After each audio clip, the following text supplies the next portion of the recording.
Guys इस समय जैसा कि मेरे साथ एक नागा बाबा जुड़े हैं, तो अपना एक बार परिचय दे दीजिएगा।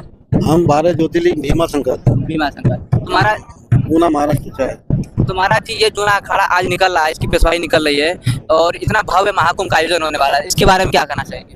ये आज का नहीं, ये हमारे आदि अनादि काल से जगत गुरु शंकराचार्य जी थे, उन्होंने इसकी चार थे बनाए थे। जो हमारी जो तनी है जी जिसमें चार है, गिरी, पूरी, भारती, सरस्वती। जी तो अभी ये देवता जो ये निकले हैं, ये वहाँ जाके स्थापित होंगे। जी। मतलब ये जूना अखाड़ा कब से निकला, इसके इतिहास के बारे में बताइए, क्या है जूना अखाड़ा, लोगों को महत्व इसका समझाइए। जूना अखाड़ा, इसका जो सबसे पहला जो अखाड़ा है, इसको जो बोले भैरव अखाड़ा बोलते थे। जी तो भैरव अखाड़ा जो सबसे पहला जो आह्वान था, जी आह्वान से निकल करके फिर जूना आया। तो फिर ऐसे जैसे भाई लोग होते हैं आपके, तो भाई में कोई चाचा का, ऐसे निकलते निकलते 7 अखाड़े हो गए। जी इस प्रकार से अखाड़े बनेंगे। अखाड़े। हाँ, तो सबसे जो पहला अखाड़ा है उसको भैरव अखाड़ा बोलते थे। भैरव अखाड़ा जो उसको, जिसका असली नाम आह्वान से, सब आह्वान से निकले हैं।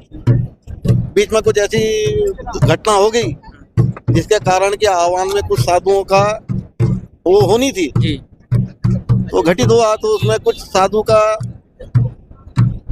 समाधियां हो गई, तो फिर उसमें से फिर जूना से निकल करके फिर आह्वान में आए। महाराज जी ये जो अखाड़ा निकला है आज कहाँ से स्टार्ट हुआ है, कहाँ तक जाएगा? ये मौजगिरी महाराज जी का आश्रम है, बोट क्लब। जी जी वहाँ से निकल करके अब ये संगम में जाएगा, यहाँ अपना शास्त्री पुल के पास जाएगा। जी।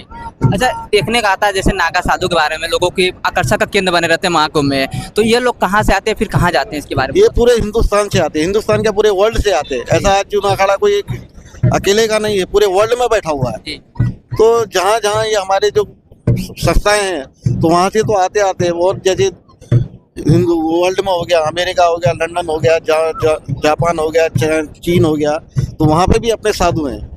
वो परंपरा है जो उसको निभाने के लिए, जैसे आपके एक पर्व रहता है, जी जी जैसे आपकी शादियाँ रहती है, तो उसमें जैसे आपका परिवार इकट्ठा होता है, तो ऐसा ही हमारा जो परिवार है ये कुंभ मेले में इकट्ठा होता है। हाँ। उसके बाद फिर अपने अपने जगह पे चले जाते हैं, अपने उस जगह में चले जाते हैं। अच्छा, लोगों का ये भी मन में ये रहता है कि यार नागा बाबा लोगों को मतलब ठंड नहीं लगती है, बिना कपड़े के रहते हैं, इसके पीछे क्या रीजन है? देखो, जो ये हम जो भस्मी चढ़ाते हैं, ये हमारी चादर है। अच्छा, इसको बोलते हैं दशनाम की चादर। ये भस्म किस चीज का होता है? ये हमारी जैसे गोबर के जो कंडे रहते हैं, जी जी तो उसको छान करके उसकी भस्मी तैयार की जाती है।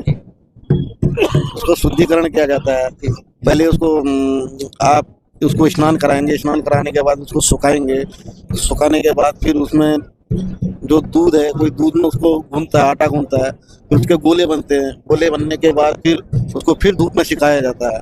फिर धूप में सुखाने के बाद फिर उसको जैसे ईंट की भट्टी कैसी दी जाती है, वैसे इसको भट्टी दिया जाता है। और रही बात साधना की, तपस्या की, तो आप लोगों की साधना तपस्या भी बहुत कठिन होती है, बहुत परिश्रम वाली होती है। तो हमारा 2 ही मकसद है, माला और भाला।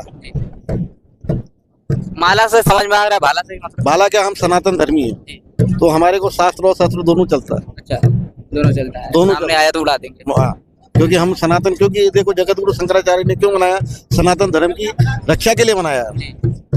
तो आज से मतलब एक तरह से महाकुंभ का आगाज बोला जाए तो होने वाला है, हो रहा है जूना अखाड़ा। तो ये सबसे बड़ा अखाड़ा भी होता है। हाँ, जूना अखाड़ा सबसे बड़ा अखाड़ा है।